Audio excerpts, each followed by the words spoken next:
श्रियकान्ताय कल्याणनिधये निधयेतिनाम् श्रीवेङ्कटनिवासाय श्रीनिवासाय मङ्गलम् लक्ष्मी सविभ्रमालोकसुभ्रूविभ्रमचक्षुषे चक्षुषे सर्वलोकानां वेङ्कटेशाय मङ्गलम् श्रीवेङ्कटाद्रिशृङ्गाग्रमङ्गलाभरणाङ्ग्रये मङ्गलानां निवासाय श्रीनिवासाय मङ्गलम् सर्वावयव सौन्दर्य सम्पदा सर्वचेतसां सदा सम्मोहनायास्तु वेङ्कटेशाय मङ्गलम् नित्याय निरवध्याय सत्यानन्दचिदात्मने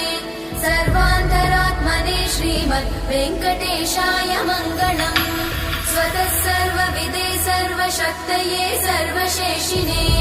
सुलभाय सुशीलाय वेङ्कटेशाय मङ्गलम्।